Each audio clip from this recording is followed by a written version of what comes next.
All right, so I found a tool in Lightburn that I'm super excited about and I want to share with you guys. So I want to fit these flowers into this box here, but I really don't want to go through and delete a bunch of stuff. If I resize it, it doesn't fit quite right, so I really want to warp it for a shape. And I swear, every time I go into Lightburn to try and do something that I think I should be doing in Illustrator, I find a new tool. So let's go ahead and warp this so that it fits into my little square correctly. First, I'm going to resize it, pull it down. I want it to be just a little bit bigger than that. I think I want it to be about this size. And I'm going to center it. I center it just by grabbing the square, grabbing the flowers, and hitting C on my keyboard, not Control C, just C. Then I'm going to select my flowers. I'm going to go up to Tools, and I'm going to go down to Deform Selection 16 points. Hopefully you guys can see this. And now I've got all these little points, which is making me so excited. And I'm going to just start kind of dragging things in the way I want them. So I'm going to warp this image, pulling everything kind of down, and then I'm going to pull this in, pull this one out a little bit. Obviously, I'm doing this really quickly so I can show you guys how this tool works. I'm going to go in and do some touch up when we're done with this video, but I did want to show you that I can completely warp this so that it fits in here and doesn't look too bad. So let me go ahead and click off. Look at that. So that is part of the warp tool function in Lightburn. Thanks for watching, guys.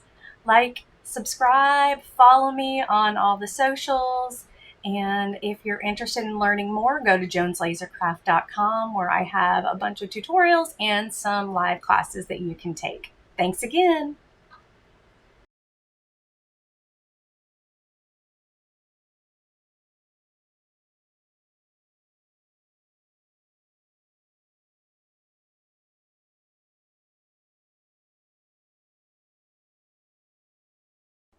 So I'm over here at my cuts and layers panel now, right? And I've got all my 20 double stars pulled out. And what I really want to do is I want all of these to be different so that I can actually test my power and my speed.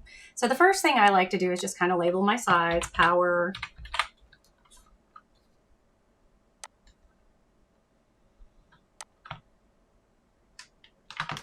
and then speed.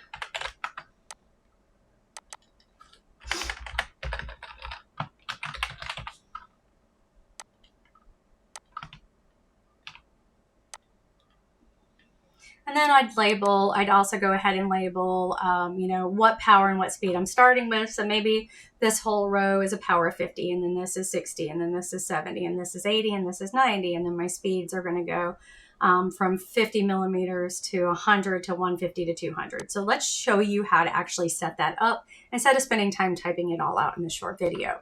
So I've got this one set to 50 and 30. That is my O2 color. So my next one, I'm going to go ahead and change it to my O3 color.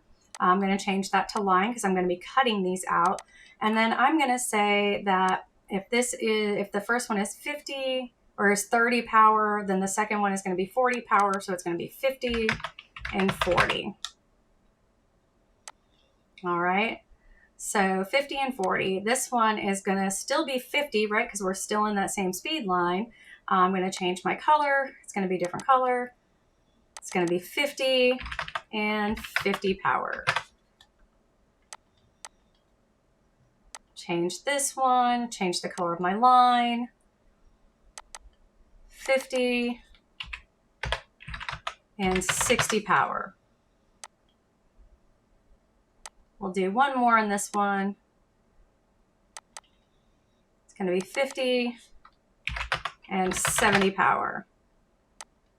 And I need to make sure I'm online because we are cutting this out. This is a cut test. All right, so we've got 50 and we've got a bunch of different power. So let's say this next one, I'm running at a speed of 100. Again, I have got to change this color. I've got to make sure it is on line. And then I can go here and go, okay, let's start at the beginning. So this is now going to be 100 and my beginning power is 30 power. So just to show you, I've got 130. If I go back up here, I've got 50-30. So 130, 50-30. So I want to come down here and go 150-30. Double click. 150-30. Okay, and then this one I would do 230. These numbers are arbitrary. They are, based on what I would use. Your laser is going to run a little different, so your numbers are going to be different. I go 230. All right, and then I would just start filling these in, right? So right here I've got, let's see, I've got 50 and 40. So this one's going to be 140. This will be 150 and 40. This will be 240. And that is how you are going to go in and set up your own test grid for your own materials. I will say make sure you do label the tops of these and make sure you label the sides. And then the other really smart thing to do is to label what it is. So maybe this is, walnut, 1/8 inch, which is, approximately 3 millimeter. Walnut. Go ahead and run this, find out what your best cut is, and then save this card somewhere. Hope this helped someone today. See you guys soon.